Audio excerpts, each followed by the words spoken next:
But we begin tonight with a public appeal for missing British backpacker Grace Millance. She's usually in daily contact with either her mother, myself, her two brothers.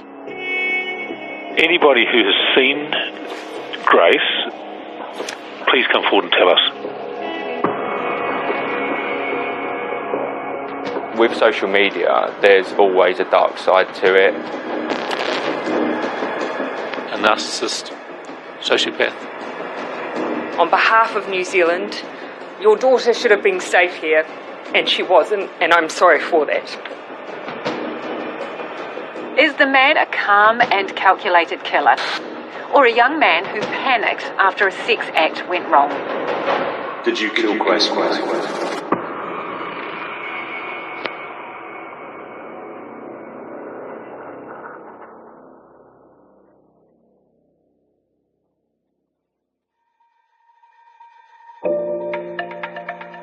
We met when we were 10 years old, just starting secondary school together, and from the off she just seemed like a really bubbly, kind, caring person.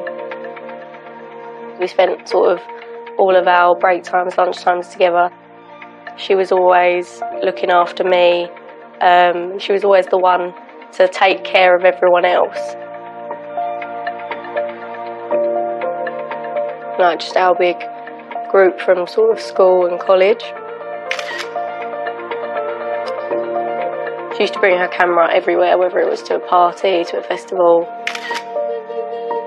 Grace used to love taking photos. We sort of built a friendship and remained friends until we were about 18, 19 and just went to different universities. She was telling me all the, going out and the freedom and all the friends that she'd made.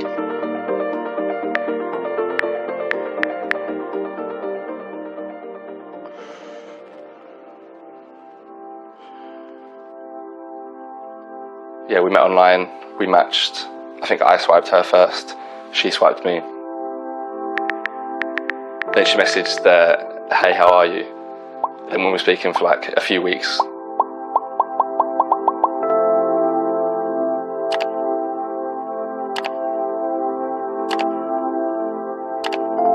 She was in Lincoln, in university. We arranged to meet there.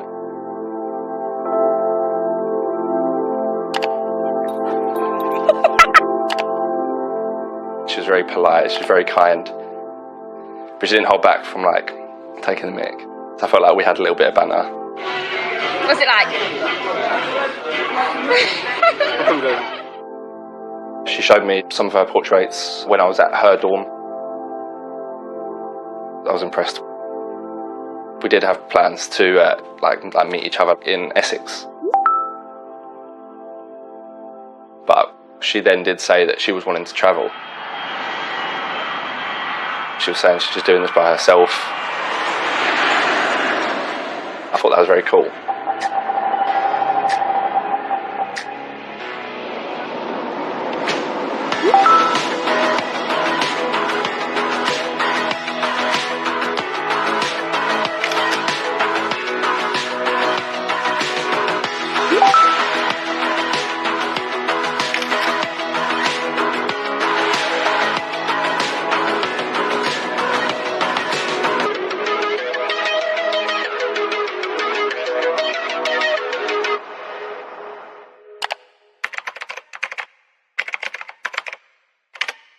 Around here is actually when I went on the kayak trip.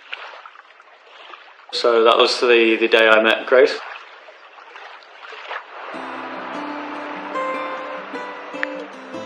New Zealand's a beautiful place. It's the most picturesque thing you could ever imagine. It's a very safe feeling place as well. Grace was just like everyone else you kind of meet when you're backpacking. You're all out there for the same adventure.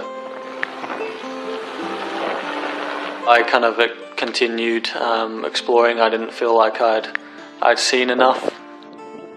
Grace went back to Auckland.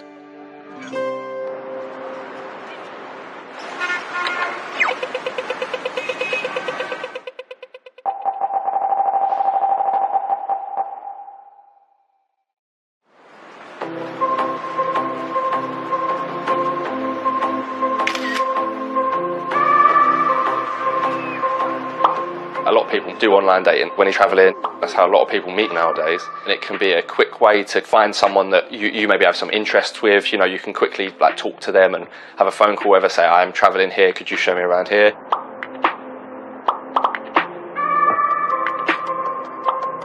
Yeah, I'm sure for Grace that was definitely a comforting thing.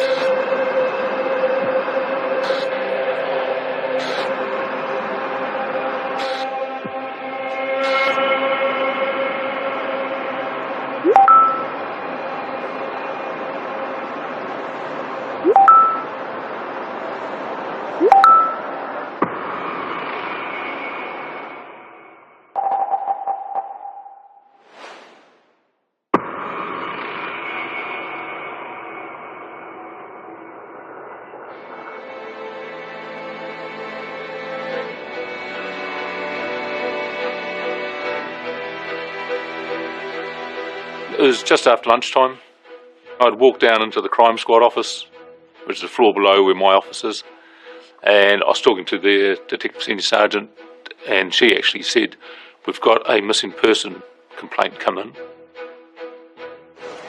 The missing person complaints themselves are not unusual. Maybe she's gone on a trip somewhere, gone out to one of the small islands out off Auckland, is out of phone contact, and we're going to find her. But this was different.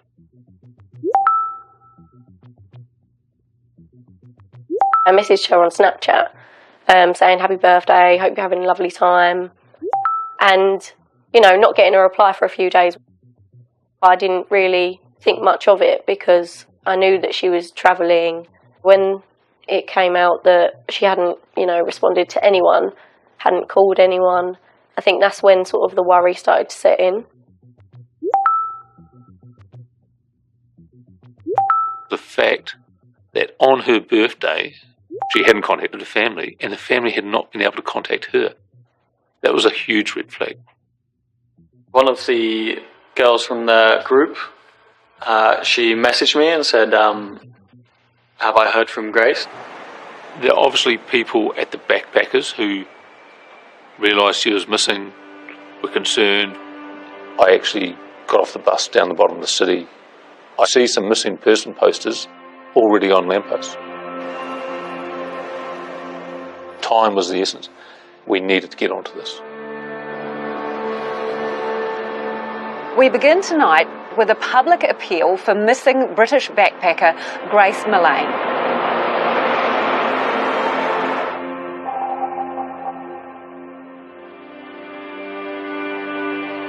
Grace hasn't been seen or heard from since Saturday evening in Auckland. Do you suspect foul play? The longer this goes on, the more concern there is. I have worked on missing overseas tourist investigations previously. I knew just how much the international media would grip this up. One of our reporters flagged up that a 21-year-old Essex girl had gone backpacking on her own in New Zealand and she'd gone missing in Auckland. We took a deep dive into exactly what had happened. Grace is one of our own and we need to make sure that we do as much as we can to try and bring her home. We actually did a video appeal to try and find her. The social media reaction has to be some of the biggest I can remember. Whether it was news articles, regular Facebook posts, getting her face out there. People felt like they connected with it, not just us journalists, the whole community, especially from her area. It was a really big thing in Essex. I remember being in the car on the way home and it was on the radio.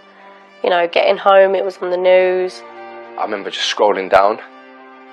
I saw a picture. And immediately knew it was her. And my heart sunk.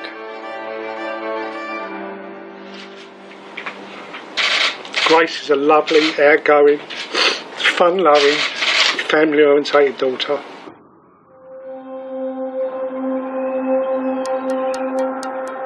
People's social media accounts are always important in this day and age because a lot of the young people live on social media. So getting into her Facebook page and seeing what she'd been doing was crucial. Trying to identify when she came into New Zealand, what she'd been doing in New Zealand, where was she staying. We'd found on Grace's Facebook page, the last person to comment was from a Jessie Shane. Now, we didn't know who that was.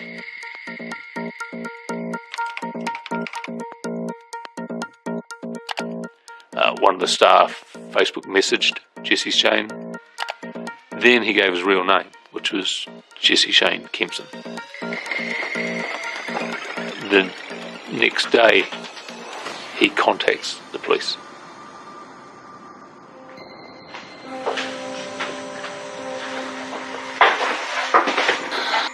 So today's date it's Thursday the 6th of December. The time is 3:26. Okay, so here's the microphone. Okay. All right. Tell us about Grace.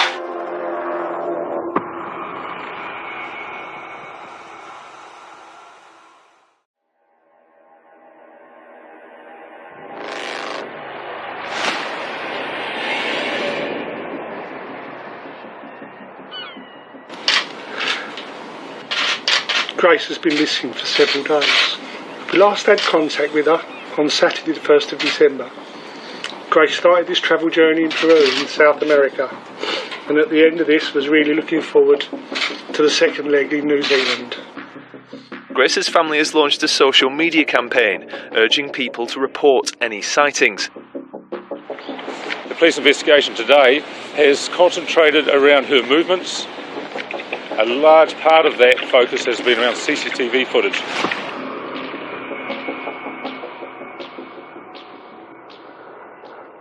We'd found on Grace's Facebook page, the last person to comment was from a Jessie Shane. His real name was Jessie Shane Kempson. The next day, he contacts the police.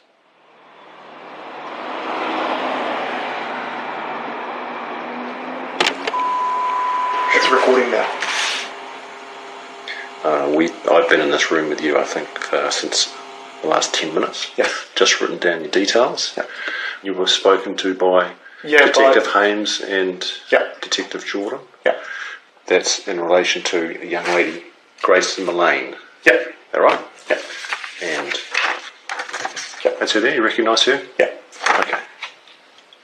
At that point in time, he was just a person who'd had a date with her the previous week. We didn't know when she'd gone, when she'd disappeared exactly. So that's Grace. She was 22 on the 2nd of December, just her birthday. Yeah. Did you know that? Yes, so we talked about that, yes. Okay. He presented well in the sense that he was wearing a three-piece suit with a hanky popping out of his collar, which is not something you ever really see in New Zealand. So I was talking to Grace on Tinder. Yeah. We'd matched on Friday. I saw that we'd matched the next day on Saturday. I saw a message from her saying, hey. So I messaged back saying, hey, how are you? How's your day going? I got a reply, great, yeah, in travelling around New Zealand, blah, blah, blah, blah. She was staying at Party Backpackers, and she told me that she was going to be spending her birthday out there the next day. At the time that interview was taking place, we had an investigation team doing a lot of work, and one of the phases is the CCTV phase, which is critical in Auckland City.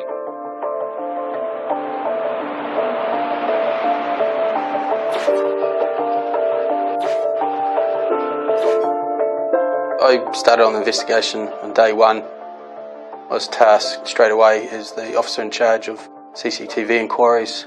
Initially we just started watching from the Saturday afternoon. It was footage that needed to be reviewed minute by minute. said, I know it's quick, but do you want to catch up for a drink? And she said, yep, cool. She asked me where. I said, Sky City. And then we met. I gave her a hug, she gave me a hug. And then we decided that we were going up to Andy's Burger Bar. One of the really good things with the Sky City footage is a multitude of cameras, and effectively every area is covered.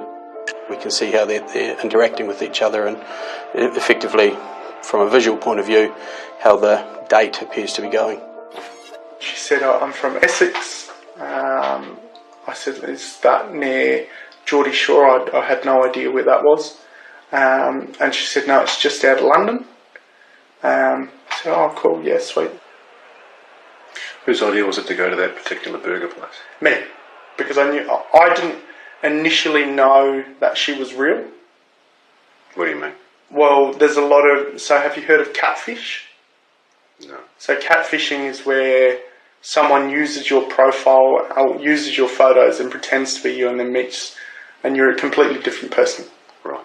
And it's happened to a few people I know in Australia. And it's all over the TV. So I thought, you know what, if I meet at Sky City, at least I know that there's lots of people around, so if it is someone that it's not, then I can just walk away. Throughout the interview, some of the things early on were a little bit odd, but some people are odd. How does meeting in a public place sort of protect you from? Well, there's security there. So if she wasn't who she said she was, yeah. At least in my mind, I'd feel safe. Right. Yeah. Okay. What did you tell her about yourself? I just told her where my family were from. I told her what I did for work. And then that was it. Mm-hmm. I asked her if she's visiting Sydney, and she said she'd love to. How did the evening pan out? Yeah, pretty good.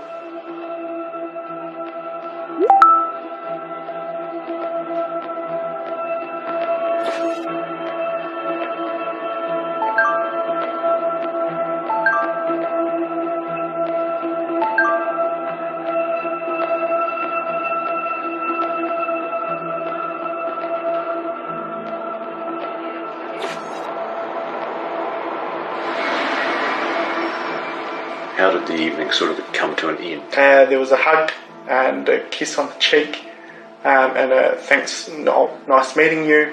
So at this point, you guys are heading in the direction of Victoria Street. Yeah, to the crossing. Yeah, the crossing. Yeah.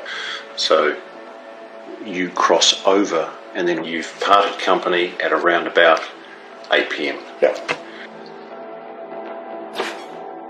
When they get to the opposite side, there's a point where Grace has the option of going to the right and heading back to her accommodation at the base Packbackers, or heading towards City Life Hotel, where Jesse Kempson stays.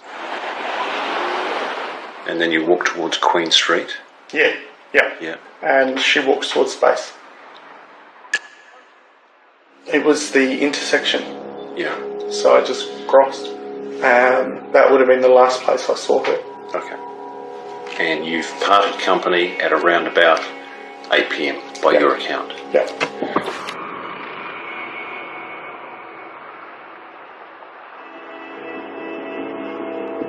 Where do you walk? I go down Queen Street.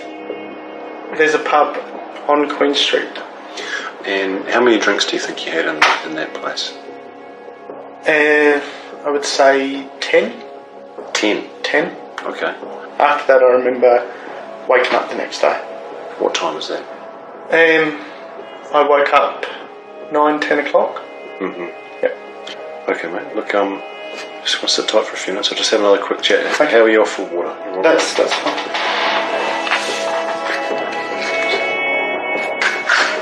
Hey, I just want to ask a question. Have I been arrested for something I didn't do? You've been arrested. Oh.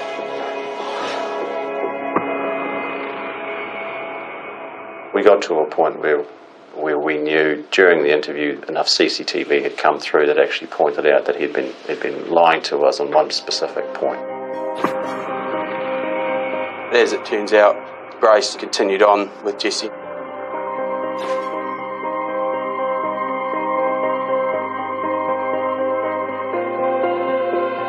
They enter into one of the lifts at the City Life Hotel and head up to level 3 where Jesse has his apartment.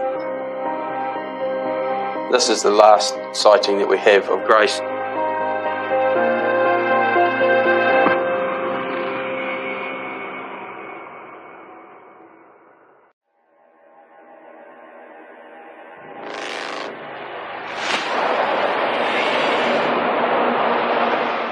Just after 3 p.m. this afternoon, a 26-year-old man was located at a central Auckland address by police and is currently speaking to us in relation to Grace Millane.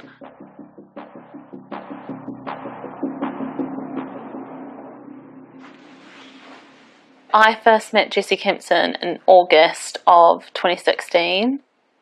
Myself and my 2 friends were looking for someone to fill the 4th room in our house, so we posted an advert on a Facebook group and he responded.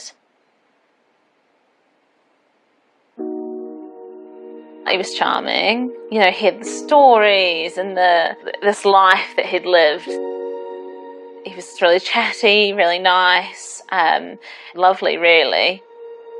His father owns all these restaurants in Australia and he was coming over to expand the franchise. All the stories sort of didn't seem real. He eventually said he was buying a certain restaurant in Auckland and I know the owner. They weren't selling. A couple of weeks later, I went to the restaurant to have dinner and he was working behind the bar. He left the minute he saw me and never returned to work. We just all started getting a bad feeling. One night when I wasn't at the house, neither was one of my other flatmates, so it was just the one girl left alone in the house. He came back, he was drunk, and she was scared enough that she slept with a knife that night. We eventually stopped wanting to be alone in the house with him. You just knew you shouldn't be near him alone. It does make you wonder, like, what else he was hiding, or what else wasn't true.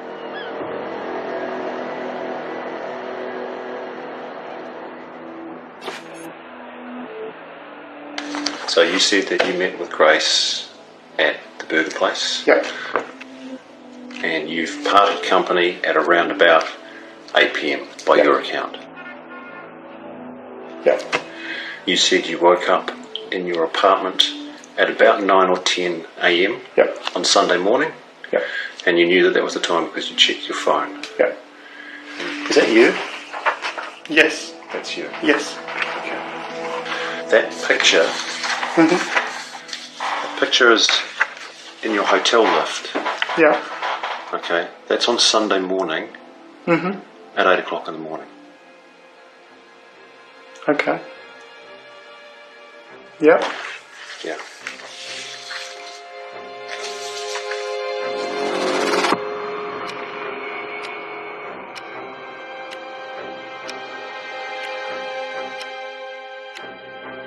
You haven't told the truth.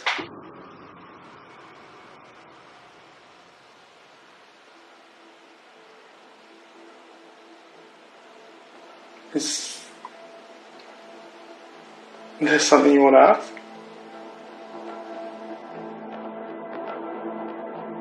Now, we know he's a liar. He was very comfortable and plausible in his lies. And he's very believable, and as I say, he looked very professional. CCTV shows that she met him at Sky City, went to Andy's Burger Bar. She goes with Kempson across to the Mexican cafe, then goes to a bar called the Bluestone Room, and then up into his apartment. But we didn't have any evidence that he had done anything to Grace. Yes, he had lied to us, but that's all we had, him telling us a lie. Because we don't have the evidence, the law in New Zealand isn't that we can detain someone for 48 hours. We either have sufficient evidence to charge them, or we have to release them. So he was released.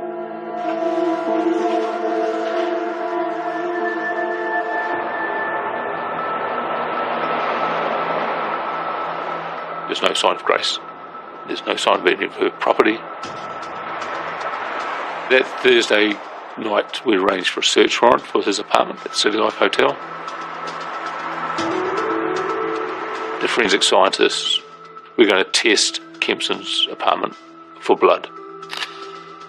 And they used a chemical called luminol, which they spray. Luminol will react with blood and it will glow in the dark.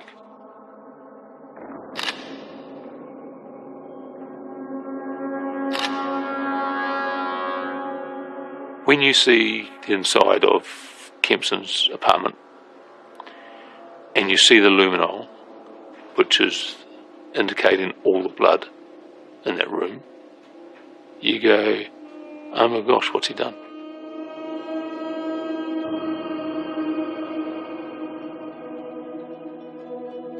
The Google searches that Kempson did on his phone became important because it timed when those searches were. So we know that around 1:30 AM he was searching for hottest fires, pornography. We also received more information that his phone had been polling out in the Waitakere Ranges on the Monday. The Waitakere Ranges is about 20 k's from the centre of Auckland City. So I met with the head of our search and rescue team because we would need them for assistance to search through those ranges.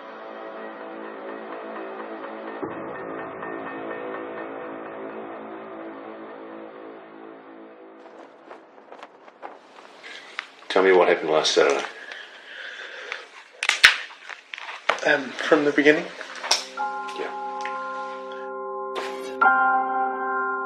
We had one final drink at Andy's Burger Bar, and then we decided to go to the Mexican place across the road for cocktails. We went from there down to the Bluestone room. We ended up sitting out in the foyer area with the fresh air. Most of the time we were sitting there, we were just kissing. I remember leaving Bluestone. I don't know what time we left there exactly. The next thing I remember after that is being in the room with Grace. She started talking to me about 50 Shades of Grey, which is a sex fantasy movie.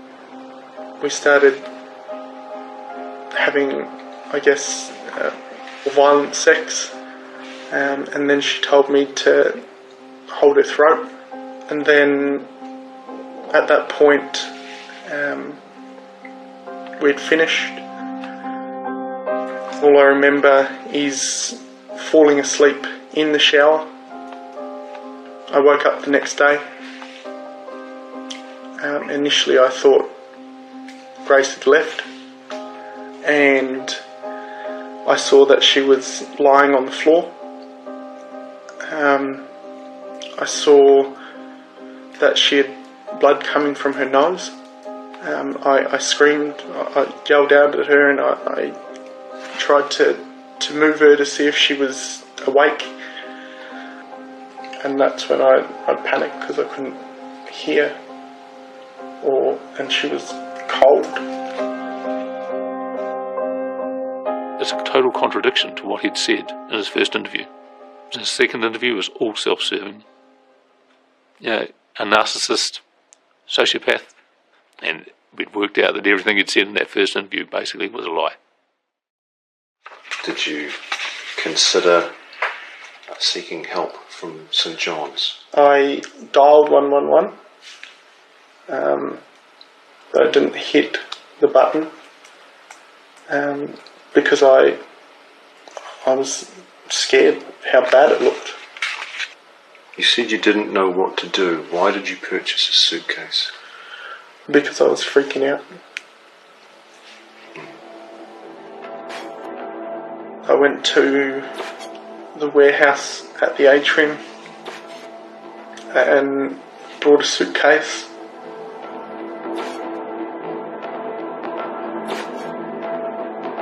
I remember putting Grace in the suitcase. I was just in shock the whole time. I put Grace in the back of a hire car. I drove the hire car into Wilson's car park. I sat there for a little while, praying. I picked up a shovel. I ended up driving towards the Waitakaries. I went into the bush. I dug a hole.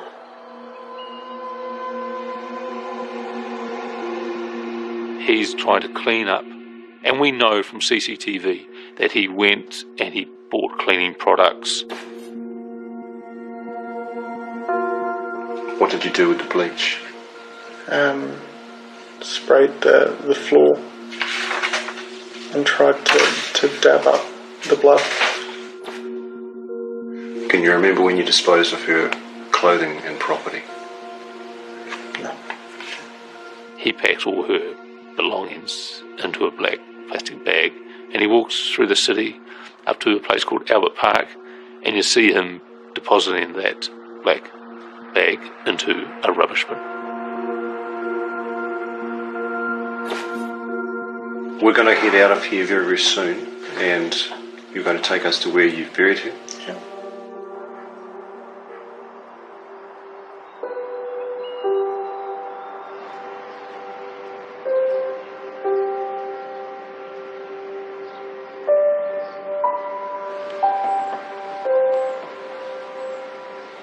We located the body, which we believe to be Grace.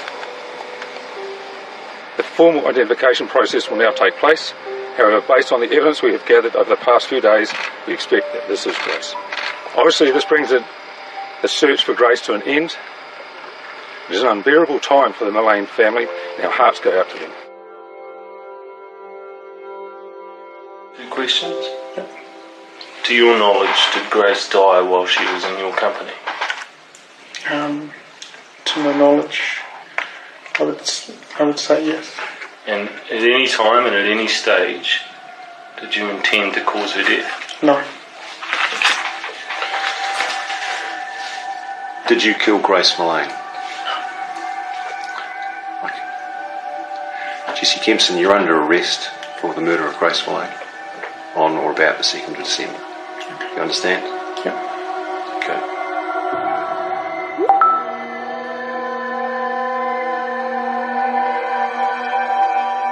And what we know is that Kempson strangled Grace for 7 to 10 minutes.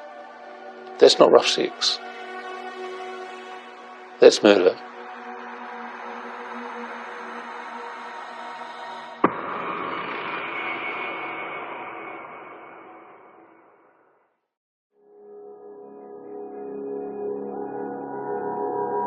The trial of the man accused of murdering the British backpacker Grace Millane has begun.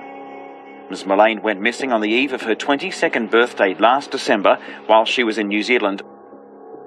Her disappearance sparked a massive police investigation, and her body was found buried in the Waitakere Ranges a week later.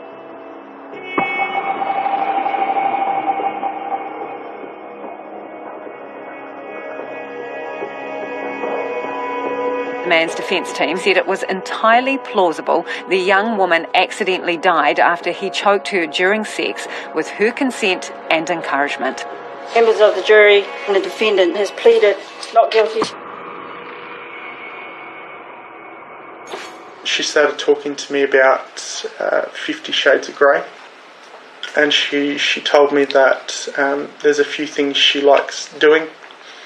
Miss Millane died as a result of what they consensually engaged in during their time together.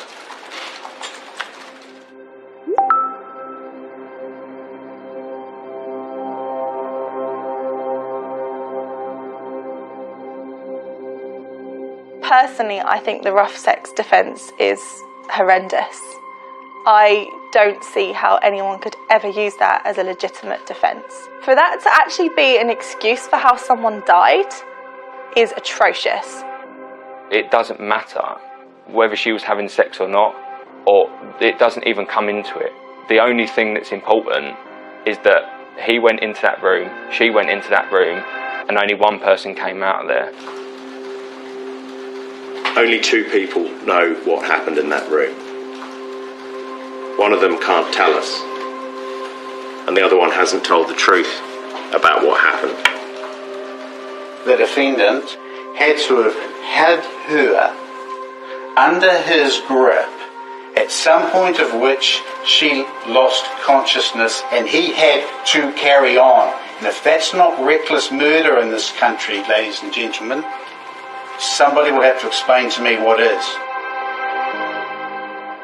I have real difficulties with the proposition that having rough sex kills people. Rough in that context has to mean that you hold that person around the neck with a degree of force where you have to maintain that for what's probably minutes. The person probably goes unconscious, probably remains lifeless under your hold, and then you have to carry on. It's much more likely to be about what's going through the bloke's mind and his attitude towards that woman than it is to be an accident of rough sex. Is the man accused of murdering British backpacker Grace Millane a calm and calculated killer, or a young man who panicked after a sex act went wrong? Kempson pleaded not guilty to the murder. He put the blame on Grace, said it's an accident through rough sex, that she'd wanted that, and that he panicked, which is totally contrary to what he was doing in those early hours of that Sunday morning, the 2nd of December, and later on during that day. We had to make sure we secured all the evidence we could.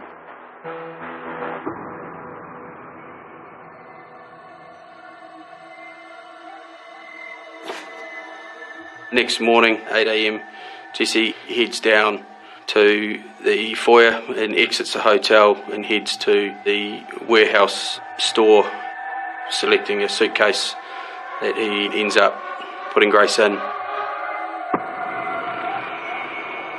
I remember the chill that went through my body when I saw him look up at the camera, and you could just tell that he had killed her.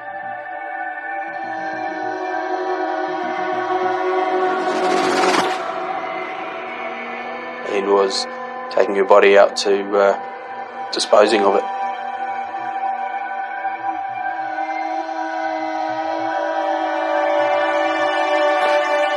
And then he gets up early the next morning to head out to bury her. Cool, calm, and in control. Where's the evidence of panic? There could have been this mechanism of manual asphyxiation which occurred inadvertently so as to cause death, and he didn't appreciate that and then panicked. That's kind of plausible until you start looking at the external evidence that you probably wouldn't contort her body into a suitcase that morning, take her some kilometres out of town and bury her in a shallow grave, and then come back, mop up, hire a rug doctor, vacuum cleaner. So there's a plausible defence narrative there until you start to look outside it as to what makes it implausible. Miss Mullane's lifeless body was with you in that room when you searched for and accessed 4 pornographic sites. These were not the actions of a man in panic, far from it. Your actions reveal a complete disregard for your victim. The trial lasted about 3 weeks. The jury went out on the Friday afternoon. I suppose within an hour or so, the jury came back with their verdict. Do you find the defendant guilty or not guilty? Guilty. And are you all agreed members of the jury? Yes. Thank you, Madam Foreman. Please be Madam seated. Foreman, if you would. This jury, having found you guilty of the murder of Grace Emmy Rose Mullane, you are convicted.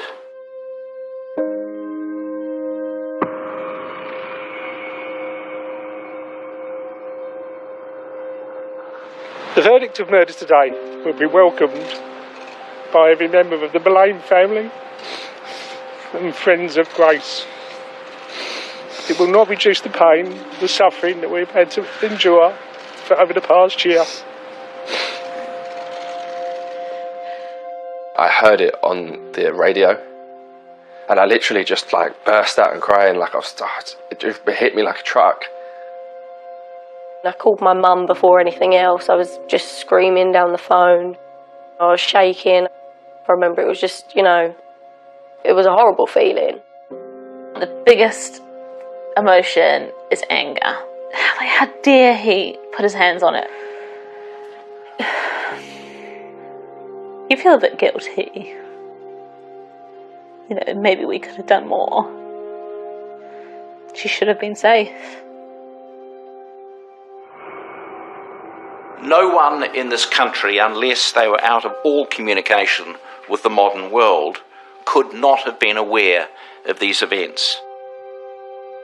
Hundreds of people across the country are preparing to gather to pay their respects at candlelit vigils for murdered British backpacker Grace Mullane. Firstly, I cannot imagine the grief of her family and what they will be experiencing and feeling right now. And so, on behalf of New Zealand, I want to apologise to Grace's family. Your daughter should have been safe here, and she wasn't, and I'm sorry for that.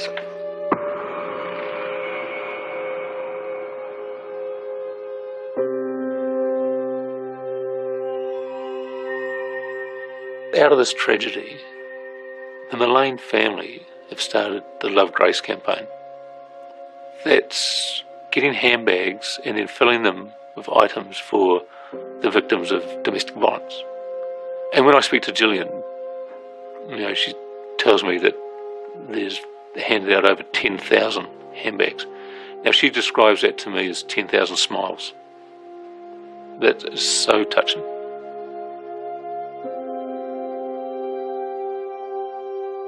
One of the things that comes out of this is that women should be allowed to do what they want without having a sexual predator do what he wants and taking her life. You hope for all hope that another person doesn't suffer the same fate or a family go through the same ordeal. She hoped to meet someone, she hoped to have a good time while she was travelling. And I think that because of what happened to her, people are more aware. They're aware that this person they're talking to over the phone might not be who they say they are. I think we're trained to walk with our keys in our hands and make sure we walk in brightly lit streets, and us not knowing what to do is not the issue. We shouldn't have to do those things. I think of Grace all the time. I speak about Grace all the time, and I look at photos of us or think about memories of us. Grace was always someone that always used to say, YOLO, you only live once. Life is too short.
mind before you.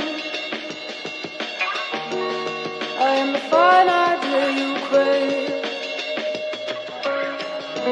I live and breathe under the moon. And when you cross the bridge, I'll come find you.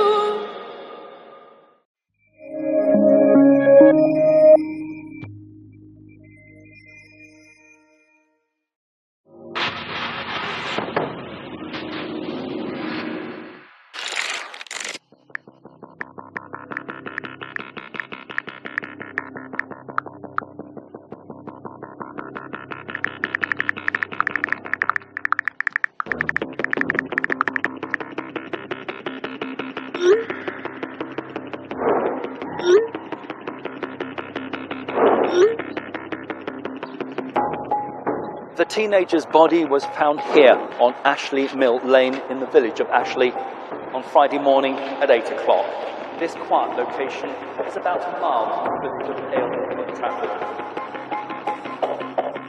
When they told me it was Alex, I was crushed. I was crushed.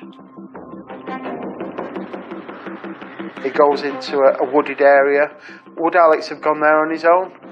My feeling is he wouldn't. He's a 15-year-old boy. So he's gone and took him into the forest, and he's got this spanner behind his back, and he's gone and hit my brother repeatedly over the head. It was a large, I'd say about 10-15 inches long. It was quite a big piece of, it was quite a big tool.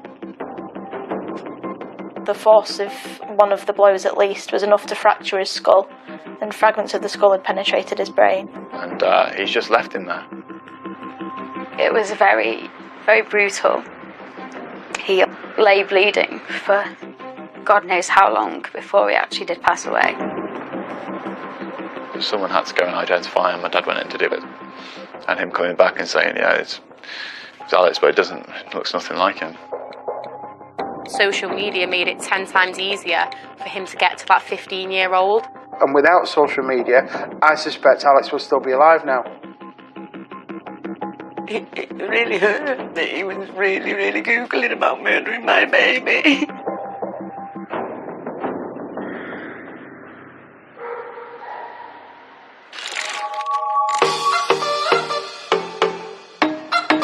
Hey guys, so I'm back with another video. What's this for? A vlog. You pudding? Yeah, so this is a daily life in Alex Rodder. Please like and subscribe. He was definitely a massive character in everybody's life. He was a proper social media boy. He loved his phone. No matter what you were doing, you had a camera in your face, Alex filming you. He videoed everything he did. He was a big person for Instagram. He always used to be on Snapchat filming himself. So when I come home, they'd be, probably making some TikTok videos. Mainly singing, dancing, on the phones, taking pictures. And Alex would be in the back and you'd just see him like singing with a spatula, like going like this, like singing to the song, and I'd be dancing on the other side. He had a very close circle of friends that he became his, what he would say, his besties. You had Esme, you had Brogan, Charlotte, Georgia, Yasmin, Molly. It was just a nice bunch that we had there. Temperatures not too many degrees above freezing as we head through the afternoon, staying quite frosty. Elsewhere, where we've got thick low cloud and further rain to come, soaking for many. So before he had gone out, he had FaceTimed me to say that he was going to meet this boy. He said, well, George is going to be picking me up, Mum, about half 5 or something like that. So he'd FaceTimed me to tell me that he was going to stay at Charlotte's house and to let me know that Matt was getting him and taking him out first. I think he said that he was going for a meal with him.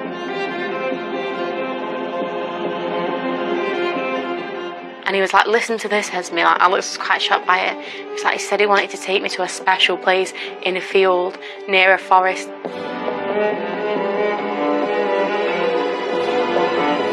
I had said, Alex, no, whatever you do, do not get them. What's special about a field, Alex? And Alex was like, exactly, that's my point. Like, there's nothing special about a field. So we had a little laugh about that, joking around, and then it was, oh, Matt's here now. And that was around 5:45-ish. He was like, oh, Matt's outside now. I'm going to have to go.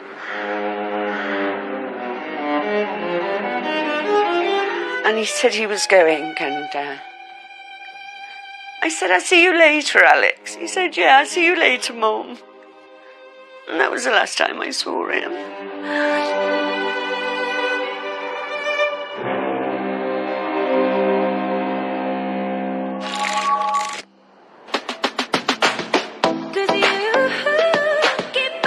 Well, I can remember it as clear as day. I remember him stood at the end of the bed, right in front of me, and he goes, guess what? Like, in his play, like, he was really playful about it, and he was like, ooh, like, guess what? And I was like, what? Go on then. And he was like, I'm talking to someone in your year. And I was like, my year. And I was like, who? And he was like, begins with an M and ends in Asen. And I was like, Matt Mason. He'd just kind of said I'd been speaking to this boy and he's asked to meet me, kind of like, kind of getting my opinion on him, whether I think he should meet him or not. But I asked to see a photo. He was like, no, you'll think he's ugly. I was excited for him because I thought, you know, this is part of his development. He'd never really had his first relationship. Alex had never really been with a boy properly. Obviously, he was quite young. He was 15. He came and sat next to me on the bed and he showed me messages between them. I don't really know what it was, but they were flirty messages. Enough to think that it wasn't friendly, if that makes sense. And I was a bit like gobsmacked. I've known Matt Mason for so long, and I've never had any indication that he likes boys in any way. Matt and Alex probably would have never got in touch again. Matt had left school. Alex was still in school. They lived in different places. They would have probably never been in touch again if it wasn't for social media. He is a wealthy. He's got a wealthy family. He's a farmer, and he was part of the young farmers. It's just like a social group type of thing. It was his first relationship, and you know, no matter how that relationship was formed, I think Alex must have had some feelings towards him. Even though Matt was who he said he was and he didn't catfish Alex, it was still, social media made it 10 times easier for him to get to that 15-year-old than it would have been if social media wasn't a part of it. Within meeting him, it was quite quickly, I think in a couple of weeks, Matt Mason started texting Alex, sending him a picture through social media of his manhood. I guess in a way it's exciting, because people like sexting these days. It's like an exciting sort of thing, but Alex kind of saw it as a joke. And that's where you could tell where his age coming again. That was something that was funny to Alex. So again, that's where the fact he was 15 came in. He was so young.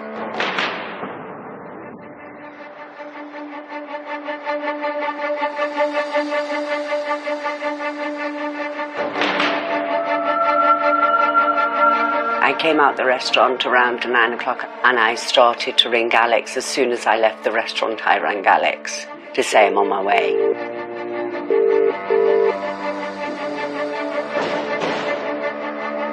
I couldn't get through to Alex. Alex's phone used to always go to answer machine before it would ring a couple of times.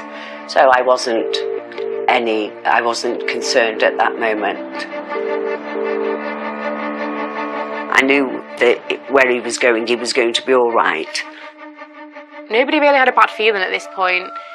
Everyone thought he was just going to show back up at home, but just really late, and he had been stupid and gone out somewhere by himself. But the thing with Alex is, he didn't ever go out without a charger or charge in his phone, and he never lied about where he was going, especially to his friends. I came home and I kept calling him, and then I rang Esme, And I said, is Alex with you? And she said, no. No, it's not here. Lisa had messaged me and said Alex is not showing up at home and he's not showing up at Charlotte's where he's supposed to go to, and Georgia was giving him a lift. I rang Georgia. She was like, where's Alex? Just like really calm. And I was like, well, what do you mean, where's Alex? She was like, is he not with you? I knew there was something really bad. I was petrified. I was petrified because I couldn't find him.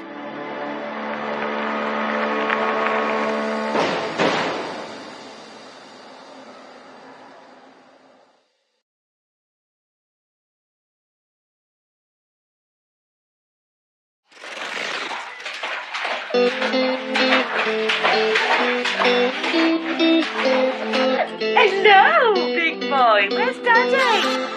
Where's Daddy? This is Alex, and he's 2 tomorrow, and it's the 4th of March 2006. Bounce, Alex. You and I were laying in the moonlight, dreaming about the places we'd been all night. I knew from Alex being a little boy that he was feminine. Never known a baby like him. He used to like my jewellery, and he'd put my shoes on, and he'd come down and he'd be walking around in my hats and playing around with it. When Alex became 13, I remember the day he came into the kitchen and he said, Mum, I need to speak to you. I knew what he was going to tell me. I knew straight away. And he said, Mum, I think I'm gay.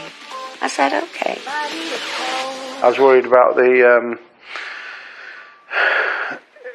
homophobia side of things, that it'd be targeted, and it was. A lot of the boys used to just like shout stuff at him, like they'd just say like homophobic slurs to him, and they made him feel really small. Alex was friends with everyone. He was that much of a nice person. That's why I never understood why people would ever shout things at him, because he never did anything to hurt anyone. It was just purely the fact he was so openly gay. Luckily, Alex had a large circle of girlfriends, and they used to defend him as well. He's not gay.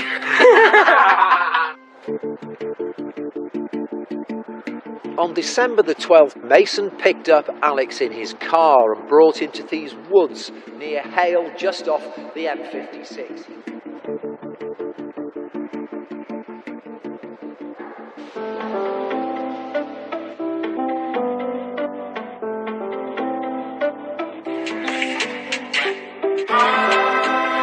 The Windmill's a pub. It's you can eat in there obviously and go to the bar. But I worked as a waitress, whereas Alex worked in the kitchen doing pot washing.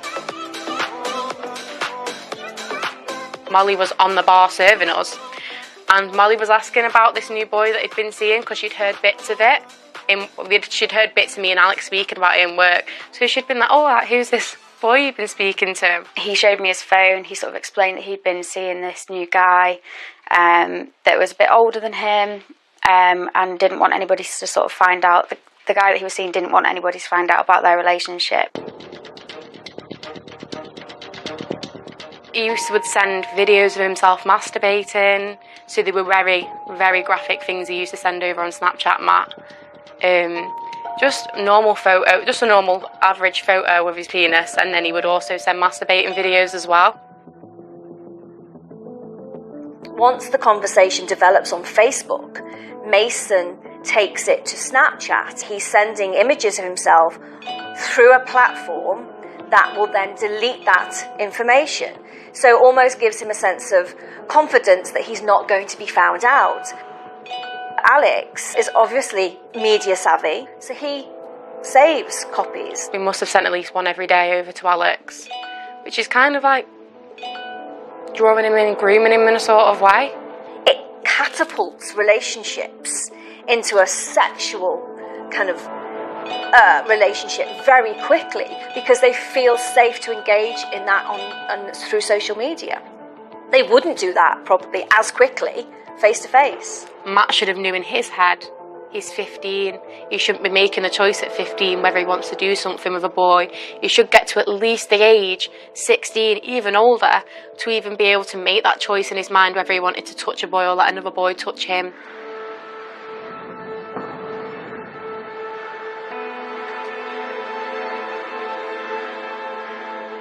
I had his friends, they came over. Gemma came over. Esme, Georgia.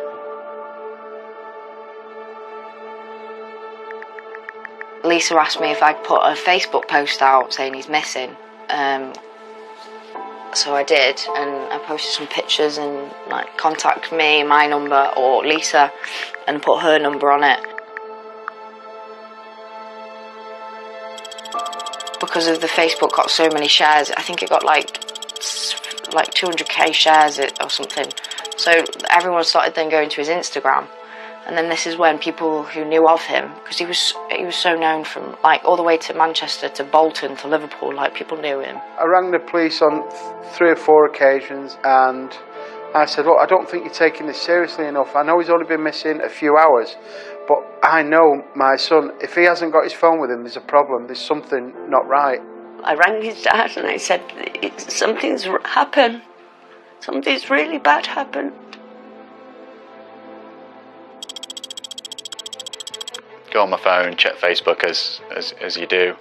Scrolling down Facebook and I see missing person, and it had my brother on it.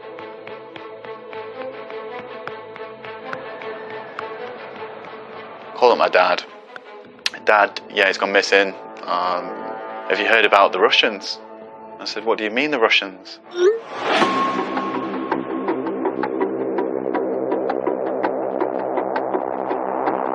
I was getting messages on Facebook with Russian profile names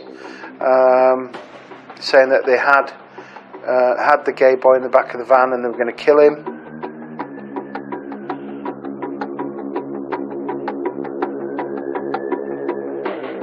I think there was 3 or 4 accounts, maybe, or something like that, that had said that they kidnapped him, and they said that he was missing, and they've got him in the back of the van.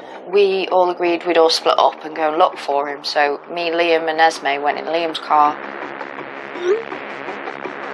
Me, Georgia and Liam were getting messages on Instagram saying we've got him in the back of a van, we're starving him, we're beating the gay out of him, he's not going to be gay after this. We believed it. We believed that they'd taken him, and they were telling us that they've got him and that's where he is. We were like going around all the warehouses near Home Chapel. I was obviously replying, and then they were saying more things to me, how thick your makeup is, and I'm going to scrape it off with a knife and stuff like that, like really weird stuff.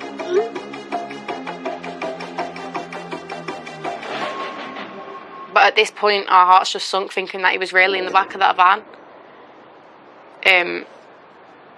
And obviously he wasn't. We'd rang the police to let them know about all the prank calls so they could track down the IP addresses and find out who was actually behind these accounts. I wasted a fair part of that night on them thinking that they had him. They went to Macclesfield College, I'm pretty sure of, and I didn't even know they knew Alex. I knew all those trolls were just evil people, and they didn't have Alex. So whilst everyone was very stressed by that, I was very much calming that, because I just knew that they did not have my son, that Matt Mason had my son.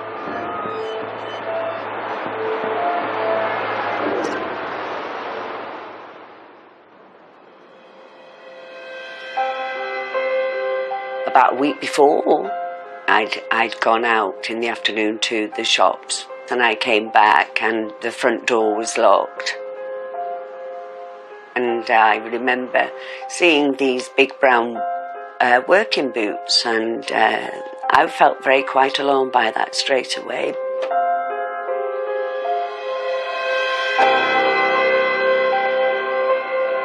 As I went upstairs, Alex appeared. Matt Mason stood on the top of the stairs, and Alex was at his bedroom door.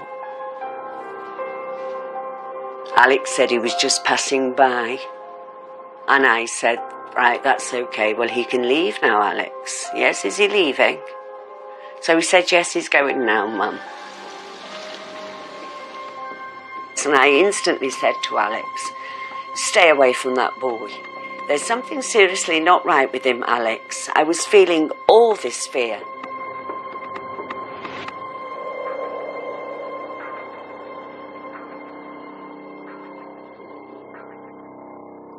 Matt was in my year.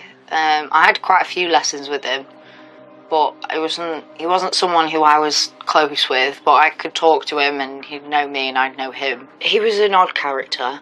He used to get really angry, and I remember one time, I can't remember why he did it, but he got so angry on the table, he like clenched his fists and like went like that, and then went bright red, and he kept doing it, and the teacher was like, stop, Matt.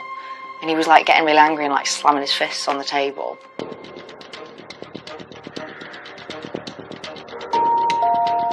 He might have possibly met him once, and then it wasn't long after that he found out that Matt had a girlfriend.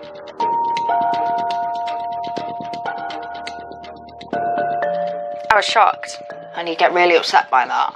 I kind of felt like he obviously wanted everyone else's opinion on it, on whether it was his place to tell the girl or not. Alex showed me the message of him saying to him, I don't want to talk to you because you've got a girlfriend. It's wrong, you should tell her. And Matt was like, no, I'm not going to tell her, or let me deal with it, don't get involved. So I'd think he'd give it a week, and Alex was like, you've not told your girlfriend, that's it, I'm telling her.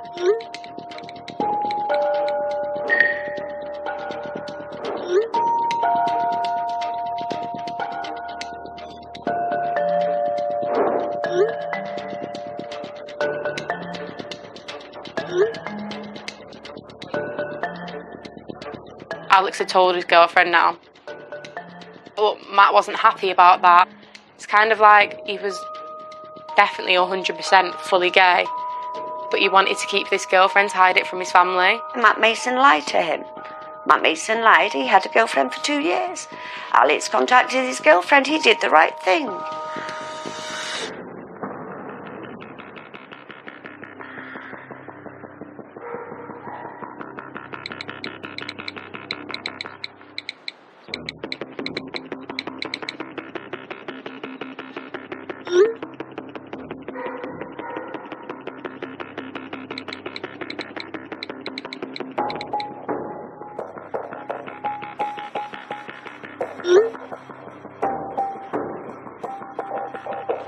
I messaged Matt Mason, and he was like, oh, I dropped him off in Holmes Chapel because he was going to Manchester with some friends. And I was like, what friends? Because who would Alex go to Manchester with at 8 o'clock in the evening? And I didn't think anything then, because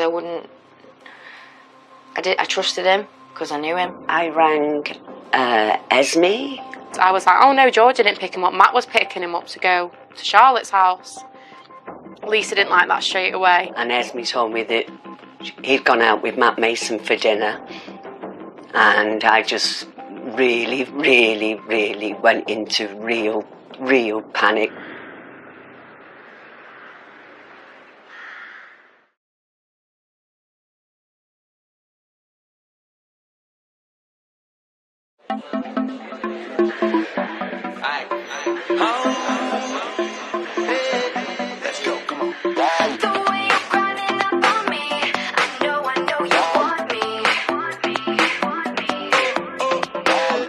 Yeah, it's exciting. He's got this guy that's older than him, who's got money, he's got a car that takes him places.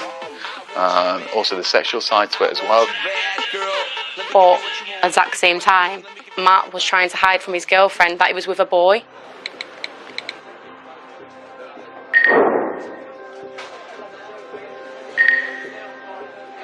He'd convinced his girlfriend that Alex was lying.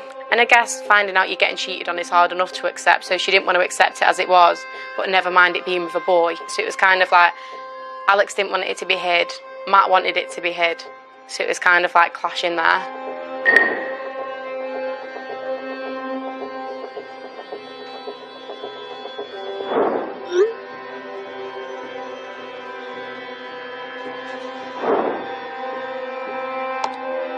that's where like the whole money thing came into it.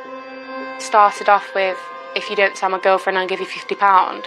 Matt was like saying, oh, I'll give you more money. If you just don't tell my girlfriend, let me tell my girlfriend.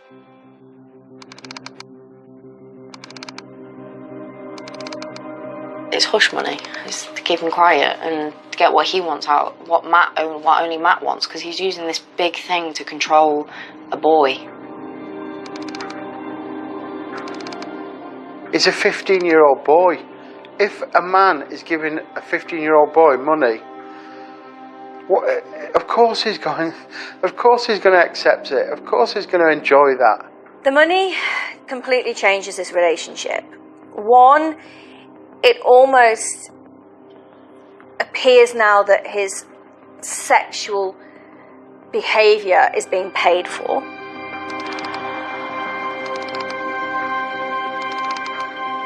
That's part of the grooming process. Mason starts to give him money. He then says, Alex, you can't tell anybody. Alex then becomes part of that process. He's then complicit within, so he can't say anything. So Mason's then free to do what he wants. He showed me his phone. I saw multiple different transactions for various amounts, sort of adding up to, there was some for like £200, some a little bit less, some a bit more, and it sort of added up to around sort of like £2,000, just over £2,000. And obviously he didn't realise the danger. I remember turning to him when he was stood next to me, and I said to him, I was like, you're playing with fire. So when you start giving a child money and you start saying to that child, keep it a secret, that is grooming. And you can't tell your friends that I'm picking you up. Don't tell them. That is grooming.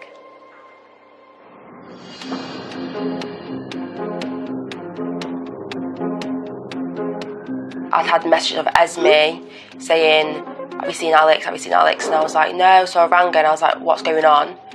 And she said, Alex has been missing for the last few hours. And she was like, right, well, like, what do you want to do? And I was like, I'm just going to try and find things online, see if there's anything I can see.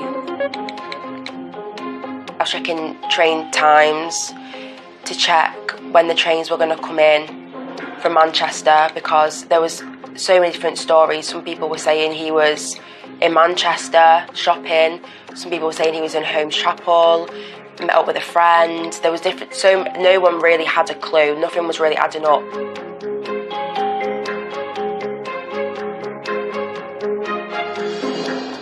None of us believed that he'd gone Manchester, but if there's a chance that he had gone, we were all waiting at the train station waiting for him to get off the last train. This was the last train and he didn't get off it. So it's kind of when everyone went into full-on panic mode then.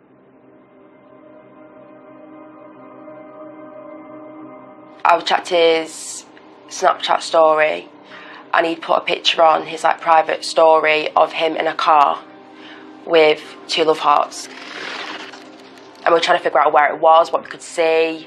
It looked like they might have been going for like a drive-through. It looked like it was kind of around here. It didn't look like it was in the city, or didn't look like, there was not much around, but it looked like it was the countryside, which obviously there's lots of countryside around here. He wasn't with anybody that we knew, like we'd messaged all the girls, so at this point we were trying to get to Matt to find out whether he was still with Matt or not.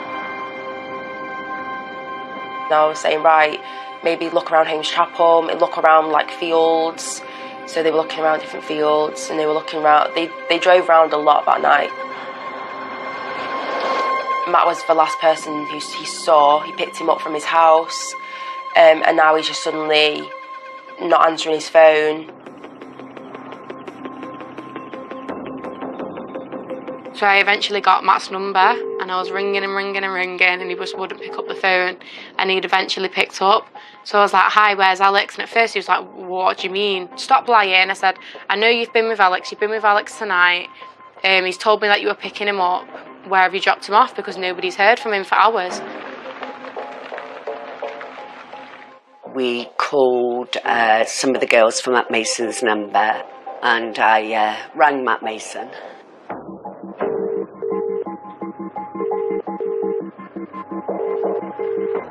And he didn't answer, so I texted him.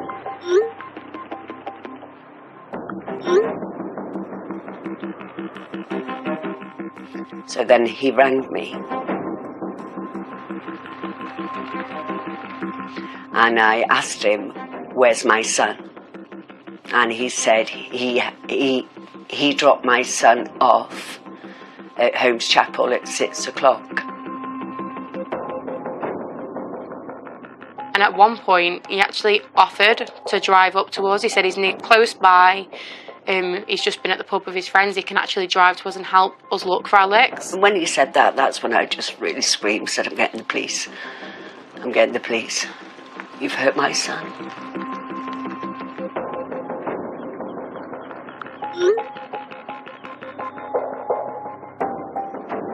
Lisa had told them about Mason, so they text Mason that night, could you help us about, we're looking for a friend of yours, Alex Rodder.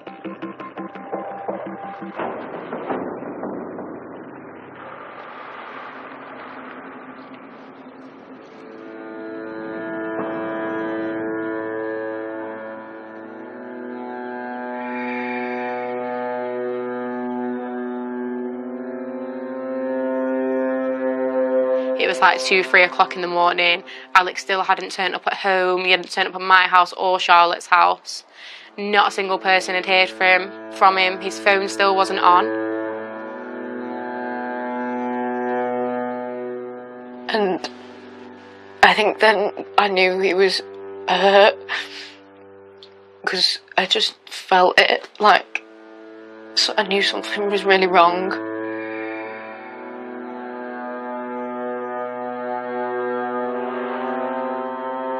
Anyway, everybody got tired. It was 2 o'clock and they had work and they couldn't look all night. And we went home and I couldn't rest. It was my son.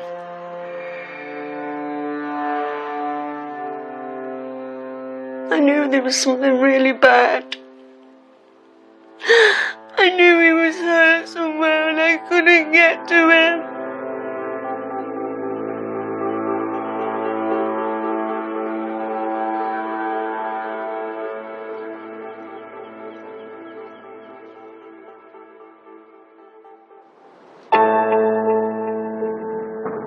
The teenager's body was found here on Ashley Mill Lane in the village of Ashley. I had a gut feeling that was going to be Alex, just because of the location and the description of what they'd found. I made my way over to the family home where Lisa lives. She guessed as soon as I turned up that it was bad news. A body had been found of a similar description, but they wasn't confirming it was Alex, and we had to wait.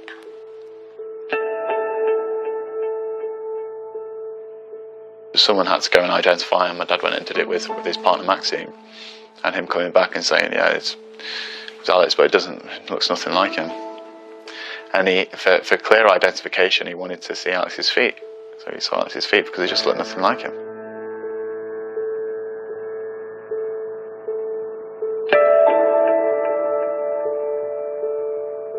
We were in the police station about to get interviewed, still thinking that we were trying to find Alex. We did not know that they'd found a body. They'd told our parents though, which our parents weren't allowed to tell us. So they took us in for the interview then. Let us know that they found his body. No.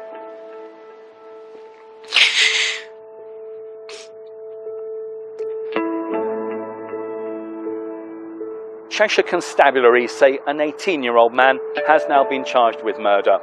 He's been named as Matthew Mason from Ollerton near Knutsford.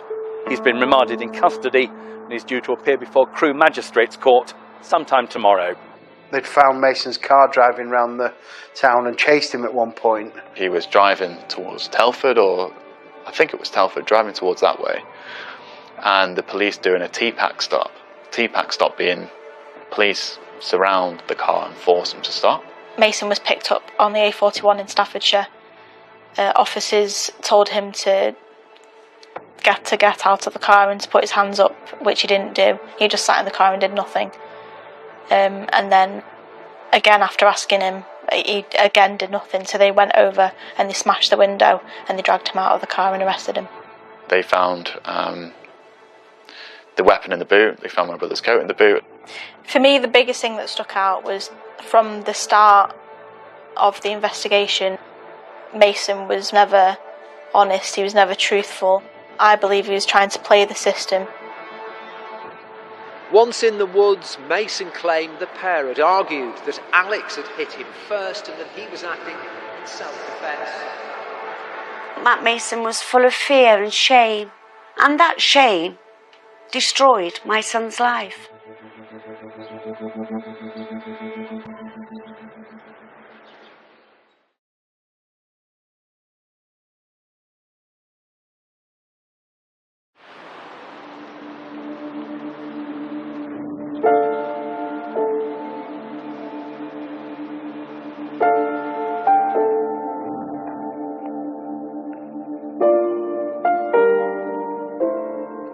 The trial was horrendous, certainly in the early days.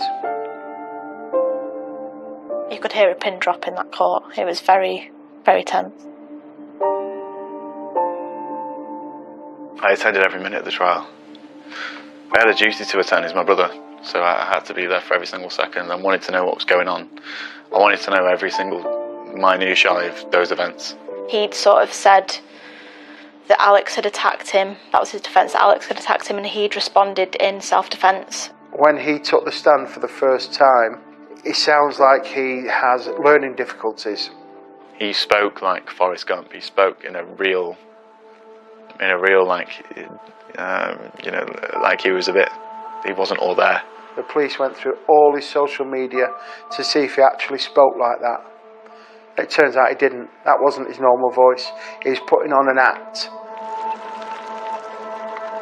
So he's gone and took him into the forest, and he's got this spanner behind his back. And we think that Alex was in a vulnerable position on his knees. And when that's happened, when Alex has gone down, Matt Mason has took the spanner out and he's gone and hit my brother repeatedly over the head.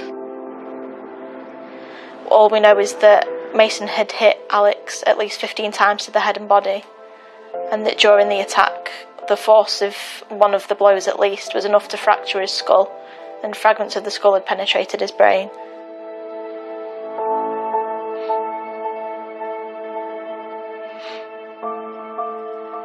Then he'd stood over him and had a cig. Obviously you don't believe anything that comes out of Matt's mouth anymore, but he said when he first left that he thought he was definitely still breathing, so he was definitely lay there in pain.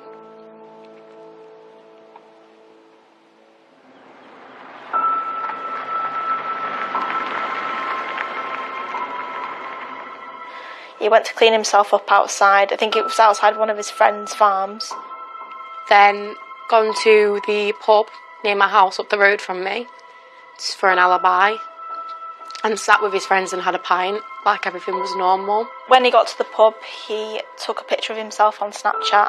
We assumed at the time it was to form part of an alibi, to say that he hadn't been anywhere near Alex at the time. And then later that night when he got home, he took a picture of himself, again sat in a selfie of him sat in bed. He was shirtless, and he sent it to his girlfriend saying goodnight.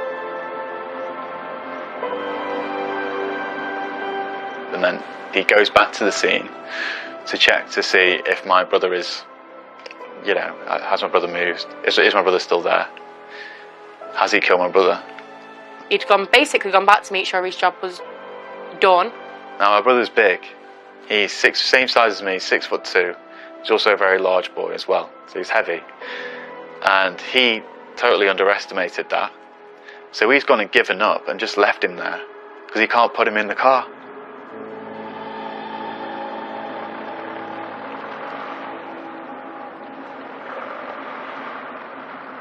When we were in the court, it all came out that Mason on December the 6th had been Googling how to poison somebody, how to push somebody down the stairs. He was also Googling sites on missing children in Cheshire that were never found. It was harrowing to even see that somebody that was really, really thinking about your son in this way. I don't know if my boy was scared going into the woods. I don't know if he knew nothing about it. I hope he knew nothing. But I'll never know.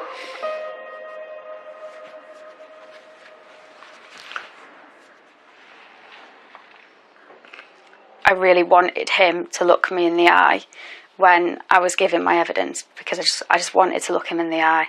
I wanted him to sort of see, like, what he had done, not only to Alex but to everybody in the sort of surrounding situation. And his eyes were just black. There was just like nothing there. So the jury were out for, I think it was a couple of days they were deliberating for. The judge brought them in and he said, have you reached a verdict? And then that's when they said it was a guilty verdict. So it was really dramatic. When the judgment came, all that anxiety that I've been feeling throughout the year and also during the trial, it just went. In terms of relief, it was the biggest relief I've ever experienced in my life. So Mason was sentenced to life imprisonment with a minimum term of 28 years. So he must serve 28 years before he's considered for parole by the parole board. It was quite tense during the sentencing. When he was sentenced, Mason burst into tears. The family burst into tears, and Alex's family burst into tears as well. It was down to Alex's friends that they had such an abundance of information. Mason had got rid of Alex's phone, but there's loads of information between Alex and his friends that his friends came forward and helped the police investigation and were very much pivotal in helping the police understand the lead up to Alex's murder.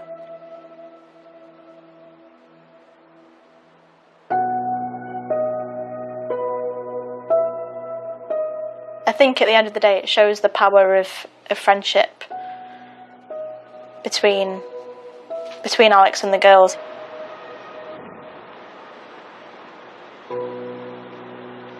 The judge said in his summing up after Mr Mason had been found guilty that Mr Mason had groomed Alex over a period of time, over the phone.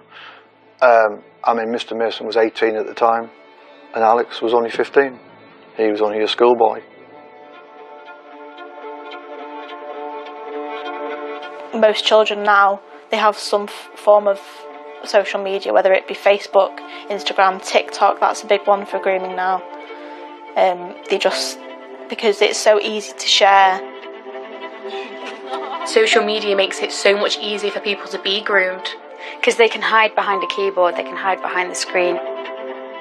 Social media has to be regulated and has to have more governance, and hopefully that will prevent this type of thing happening again. Don't go in there naively. Don't go in there thinking it's all roses. Especially at that age, because you don't realise the demons that some people have in their heads.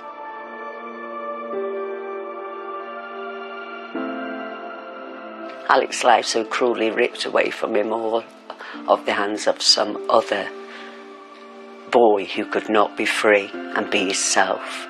My son was punished for it. At one point Mason said, Alex tried to kiss me, and I said no kissing. That made my blood boil, and that to me is unforgivable, because those are one of the things that my boy's missed out on. He's missed out on a loving relationship. He'll never have that. I'm bad. I'm bougie.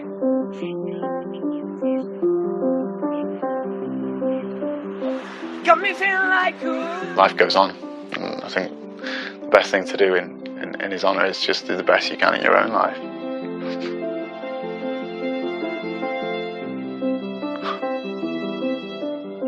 He was just a beautiful, lovely boy. A man couldn't wish for a better son. It was important for Alex to be free and comfortable with who he truly was, and he was. He was. I mean, he was, and it was wonderful for him to be free in himself. In that short time that he lived, he was really free. Yeah. Alex!